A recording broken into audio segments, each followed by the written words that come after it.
In today's historical analysis, we're unpacking literally one of the most staggering military campaigns in modern history. Welcome to this explainer. Look, we're diving straight into Japan's lightning-fast conquest of Asia during World War II.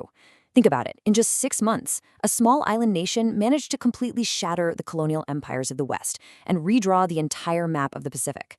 But how exactly did they pull that off? And why did a rise that looked so flawless actually hide the seeds of its own total destruction? Let's get into it. So we've got to start right where the world was forced to pay attention. December 7th, 1941. Picture a quiet Sunday morning in Hawaii. The U.S. Pacific Fleet is anchored at Pearl Harbor. And hey, it's the weekend, so a lot of the guys are sound asleep. Then, out of nowhere, the sky is just ripped open. A massive swarm of warplanes bearing the red circle of the rising sun descends. Before anyone could even mount a real defense, a barrage of bombs and torpedoes turned the harbor into a graveyard of burning steel. We're talking over 2,400 Americans killed. But even beyond that tragic loss of life, it completely shattered this deep-seated illusion. The idea that the massive Atlantic and Pacific Oceans were these impenetrable shields protecting the United States. That feeling of safety? Gone in an instant. Part 1. Pearl Harbor and the oil crisis. To understand why this happened, you have to look at the numbers.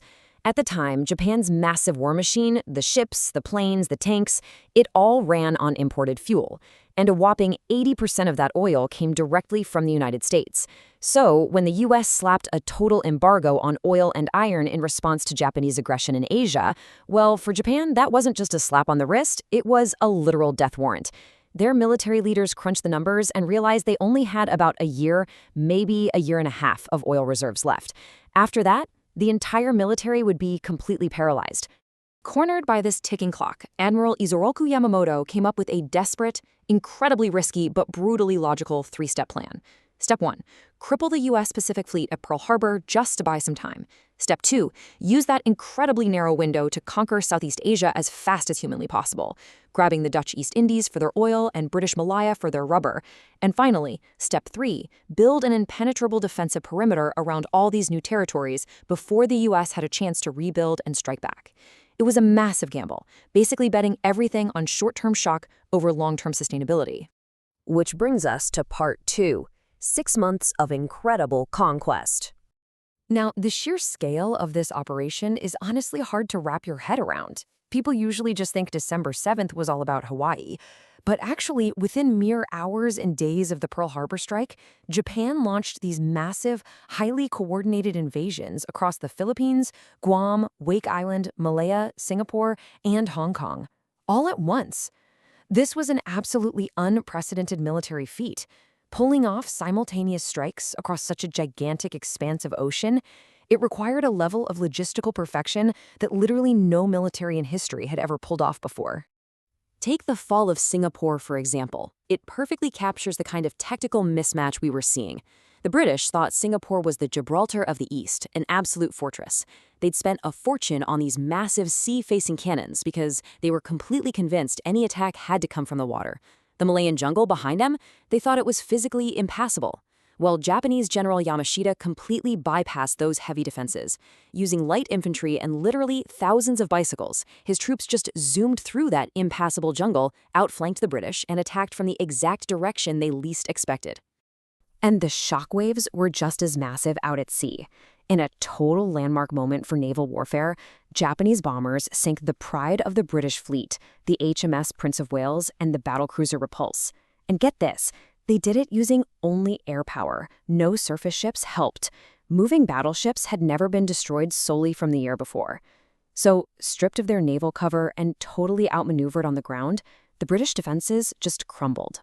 By February 15, 1942, over 80,000 British, Australian, and Indian troops surrendered in Singapore. To this day, it's the largest capitulation in British military history. Over in the Philippines, the situation for the Allies was just as disastrous. Even though U.S. General Douglas MacArthur had hours of advance warning after the attack on Pearl Harbor, he somehow failed to protect his grounded air fleet at Clark Field. Japanese bombers swooped in and wiped it out. As ground forces started overrunning the islands, President Roosevelt ordered MacArthur to evacuate to Australia, and as he was leaving his men behind, he dropped that famous line, "I shall return." But for the tens of thousands of men left behind, the reality was incredibly agonizing. By May of 42, the remaining Allied forces were completely cornered, and roughly 75,000 U.S. and Filipino troops were forced to surrender. What followed is one of the absolute darkest chapters of the war, the Bataan Death March. These prisoners of war were forced to march for miles under a brutal, scorching sun. They faced severe starvation, extreme thirst, total exhaustion, and just horrific brutality. It's a very sobering reminder of the grim, human cost of this rapid conquest. Through all of this chaos, though, Japan never lost focus on their main objective, that economic prize. To secure their fuel lifeline, they completely decimated the Allied naval forces in the Java Sea. That victory let them capture the Dutch East Indies oil refineries completely intact. Goal achieved. But they didn't stop there. They simultaneously pushed westward into Burma. Using those same jungle flanking tactics, they cut off the Burma Road, which effectively choked out the supply lines the Western allies were using to keep Chinese resistance forces in the fight. Let's move to part 3, technology and deadly weapons. A huge part of how Japan pulled this off comes down to tech. At the start of the war, the Mitsubishi A6M-0 fighter plane was in a league of its own. It had literally zero rivals in the Pacific. Because it was incredibly lightweight, it was lightning fast, and had a turning radius that honestly made Allied pilots look like they were standing still in dogfights. Plus, it had this massive operational range. You put veteran pilots, guys who already had intense combat experience over China, into the cockpits of these Zeros, and it allowed Japan to establish absolute, terrifying air supremacy.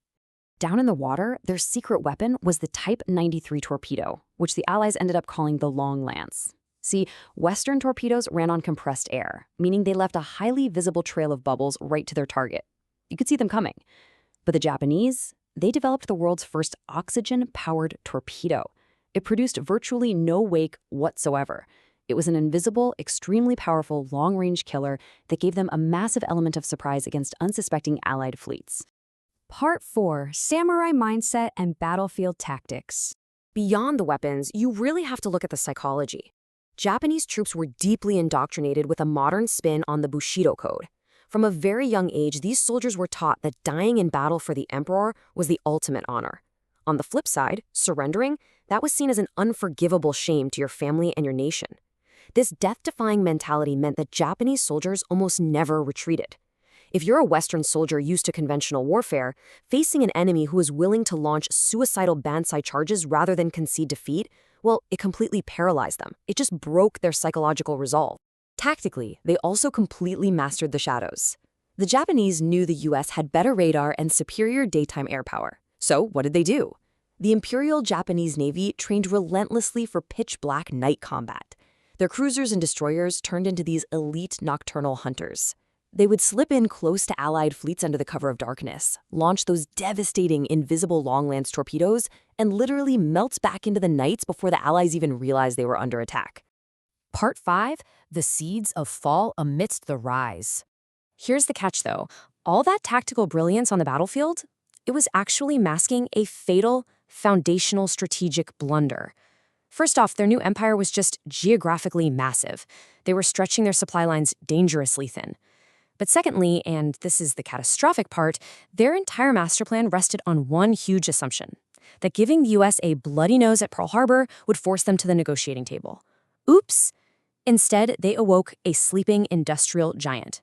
America didn't want to negotiate. They mobilized for total, all-out war and brought online a manufacturing capacity that dwarfed Japan's by margins that are almost hard to comprehend. That whole illusion of Japanese invincibility, it finally cracked just 6 months later. June 1942, the Battle of Midway. In a single, miraculous battle, the U.S. Navy managed to sink 4 Japanese aircraft carriers. 4. This was the absolute pivot point of the Pacific War.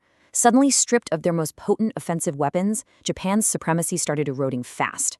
From Midway on, the U.S. kicked off this grinding, brutally bloody island-hopping campaign, slowly pushing the Japanese back across the Pacific, which of course ultimately culminated in the devastating tragedies of Hiroshima and Nagasaki. So what does this all mean? That 6-month blitz across Asia absolutely proved that technology, surprise, and ruthless efficiency can build an empire almost overnight. But it leaves us with a pretty heavy question to think about. Does blind arrogance and a fundamental miscalculation of your opponent's resolve inevitably lead to ruin? Japan executed one of the most perfectly coordinated tactical campaigns in the history of warfare, yet it led directly to their total collapse. Thank you so much for joining me for this explainer. If this historical deep dive sparked your curiosity, Keep exploring, keep questioning, and I'll catch you in the next one.